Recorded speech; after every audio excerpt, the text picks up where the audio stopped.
안녕하세요. 오픈소스 기여, 코드로 세상에 기여하는 또 다른 방법 발표를 맡게 된 강민철이라고 합니다. 이번에 저는 여러분들께 첫 오픈소스 컨트리뷰션 과정에서 느꼈던 어려움, 극복, 또 얻게 된 것들을 말씀드리고 오픈소스 기여에 처음이신 분들을 위해서 어떻게 쉽게 컨트리뷰션 할 수 있는지에 대한 팁을 발표할 예정입니다. 시작에 앞서서 저에 대한 간략한 소개를 드리자면 저는 아직은 졸업하지 않은 검공 대학생이자 펜타 시큐리티에서 근무하고 있는 보안 솔루션 개발자입니다. 그리고 유저 레벨의 함수를 트레이싱 해주는 툴인 UFtrace와 구글의 오픈소스 프로젝트인 크롬 브라우저에 기반이 되는 웹브라우저 크로미움에 소소하게 컨트리뷰션 해본 컨트리뷰터이기도 합니다. 오늘 제가 준비한 발표는 오픈소스 컨트리뷰션입니다. 아마 이 주제가 익숙하지 않으신 분들도 좀 계실 거예요. 그래서 이 발표는 오픈소스 기여란 무엇인지, 또 어떻게 쉽게 참여할 수 있는지, 또 무엇을 여러분들이 얻을 수 있는지를 제 경험담을 토대로 만든 발표입니다. 일단 제가 어떻게 처음으로 오픈소스를 접했는지부터 이야기를 시작해 볼까 합니다. 때는 2016년이었습니다. 당시에 저는 삼수생이었고요. 근데 어떤 이유에서인가 하라는 수능 공부보다 좀 개발 공부를 더 많이 하던 시기이기도 했습니다.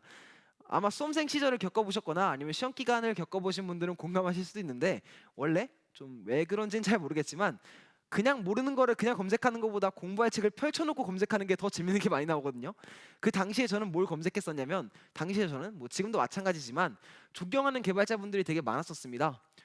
그래서 그들의 블로그 글들을 좀 읽어보고, 그리고 그들의 발표를 검색해서 찾아보는 게 삼수생 시절의 저의 낙이었습니다. 근데 이상하게도 제가 존경하는 개발자분들이 대부분 직간접적으로 이 오픈소스 프로젝트들에 연관이 돼 있는 거예요.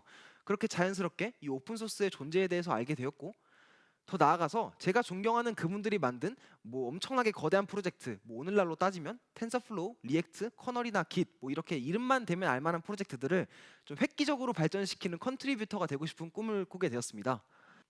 그래서 뭐 당시에 저는 엄청나게 거대한 오픈소스에 엄청난 기여를 하고 말 거야 라고 하는 어떤 치기 어린 생각 하나로 뭐 하라는 공부는 안 하고, 제 기억이 맞다면 9월 모의고사 전날이었었는데 무작정 오픈소스 프로젝트를 하나 찾아가지고 그냥 앞뒤 보지도 않고 무작정 코드를 작성해서 수정하고 뚝딱뚝딱 코드를 치기 시작했습니다. 문제는 그때 저는 이 깃에 대한 개념이 모호한 상태였어요. 그래서 어떻게 프로젝트 버전을 관리하는지, 어떻게 소통하고 또 어떻게 협업하는지 전혀 몰랐었습니다. 그래서 그 당시에 프로젝트의 관리자 격인 메인테이너 분한테 그냥 통째로, 코드 통째로 그냥 작성해서 압축한 다음에 무려 이메일을 무작정 보내버렸습니다. 내가 이러이러한 걸 했다. 아, 진짜 어렵게 했다. 혹시라도 읽어주면 고맙겠고, 이게 도움이 된다면 나를 컨트리뷰터로 남겨준다면 진짜 고맙겠다 라는 메일을 좀 보냈었습니다.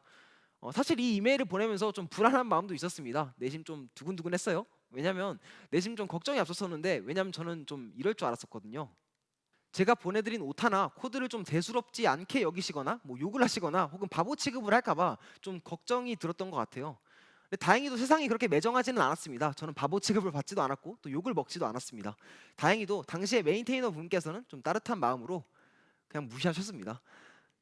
그리고 이게 제가 처음으로 오픈소스를 접한 일화입니다. 그리고 지금쯤이면 다들 아시겠지만 이 이야기는 저의 첫 실패담입니다. 그리고 제가 굳이 이 실패담을 발표 처음에 넣은 이유는, 적지 않은 학생분들이 막연하게 오픈소스를 처음으로 접하신다면 높은 확률로 저와 비슷한 시행착오를 겪을 거라고 생각했기 때문이에요. 무작정 오픈소스를 시작하기에는 너무 막연하고 또 막막하거든요.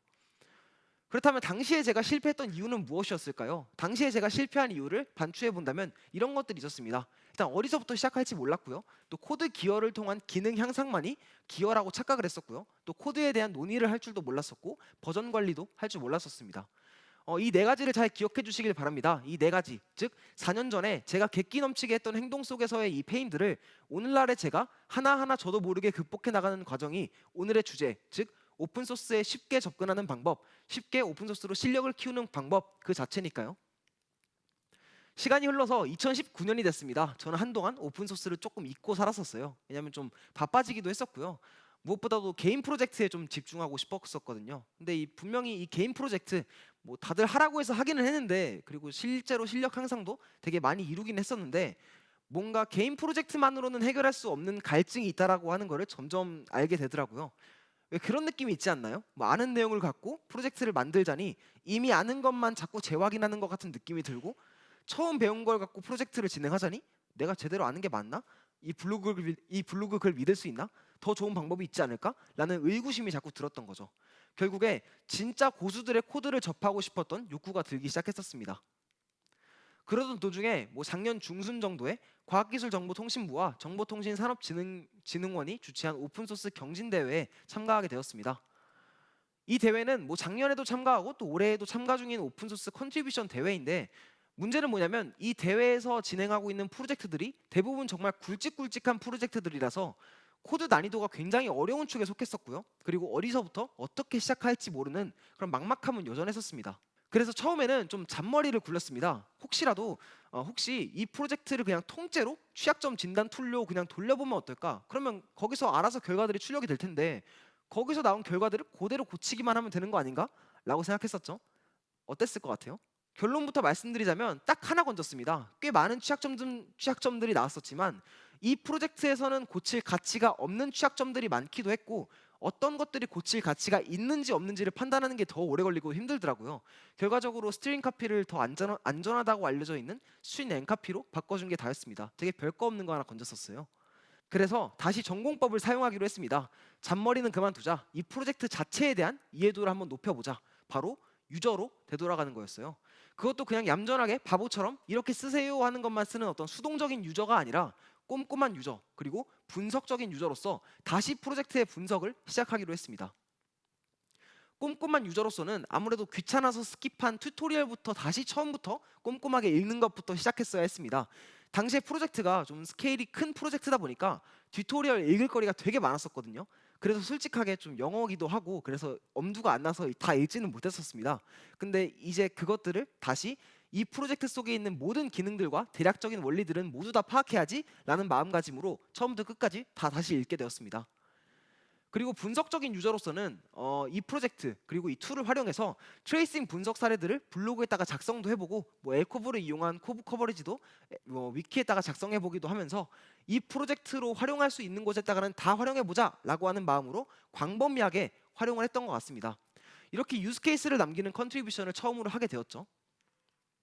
그리고 이렇게 유저로 되돌아가서 사용해본 이 시점이 처음에 저한테는 조금 어려웠었던 프로젝트의 큰 그림이 조금씩 보이기 시작하고 또 구조가 잡히는 시기이기도 했습니다. 그리고 깃이 조금씩 익숙해질 때쯤에 번역과 또 오타 수정 업무도 맡았었습니다. 처음에는 코드 커밋만을 기어로 생각했지만 막상 문서화 작업을 해보니까 정말 만만치도 않았고 또 중요하더라고요. 이거는 제가 작성했었던 한글 리드미 문서인데요. 총 119번의 논의 끝에 머지가 되었습니다.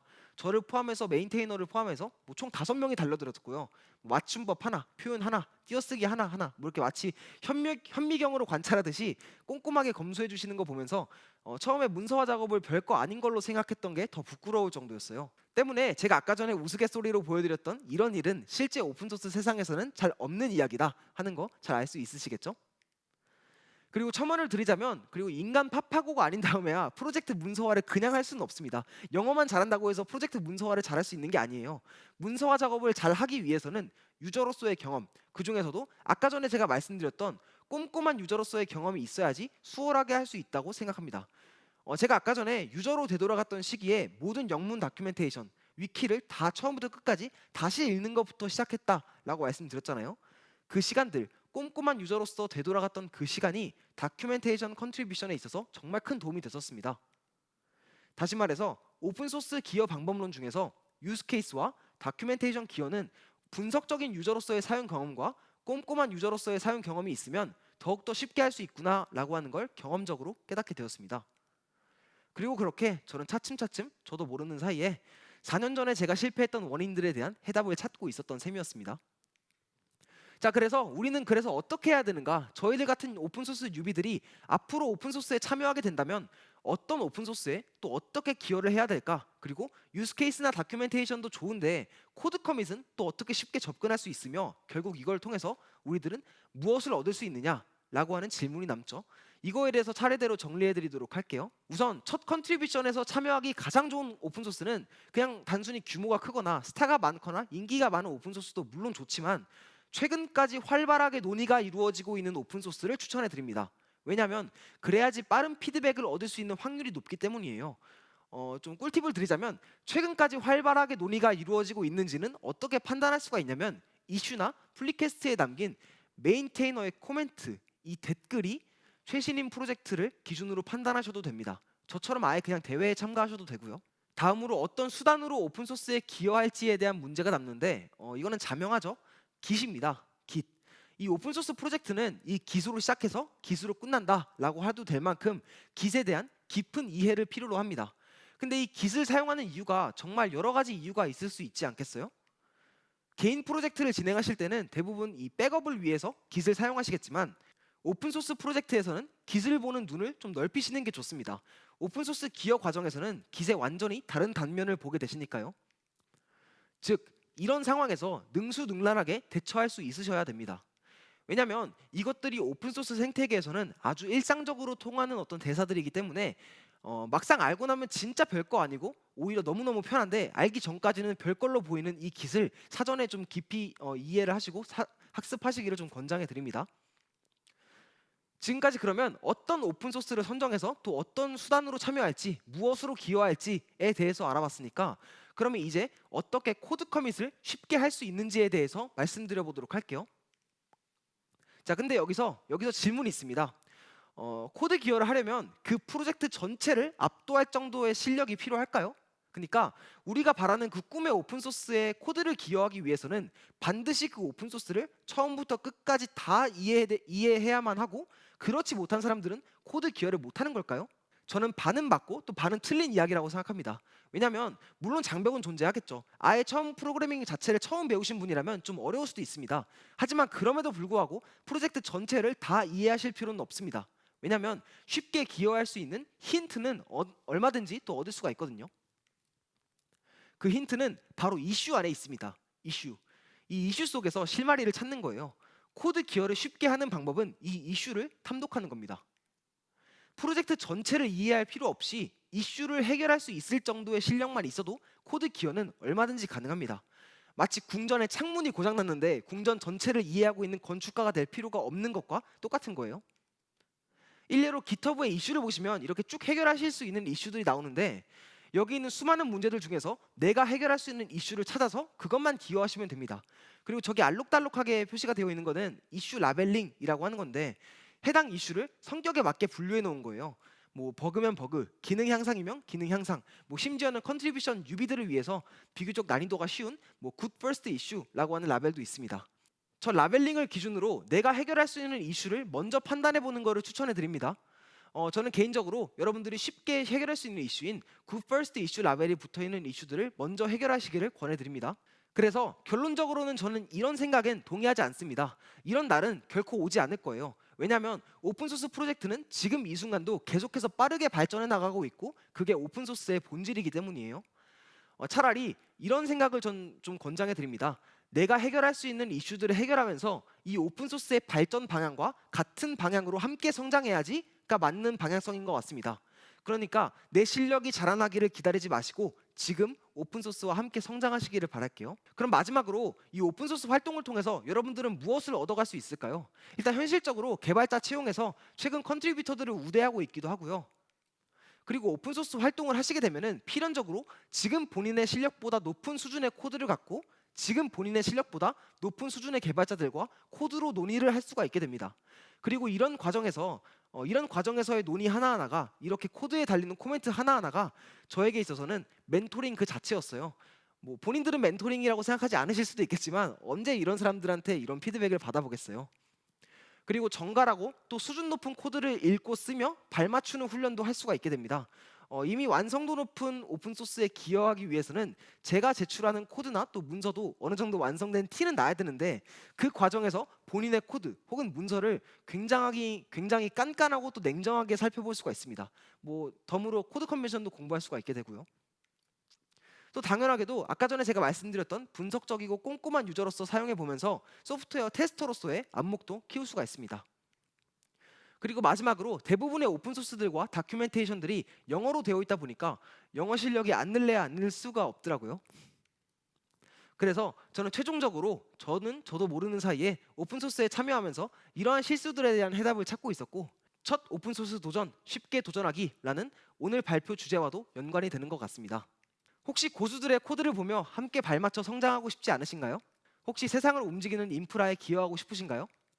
그렇다면 오픈소스 공헌은 어떠신가요? 이상으로 발표 마치겠습니다. 여기까지 들어주셔서 정말 감사드립니다.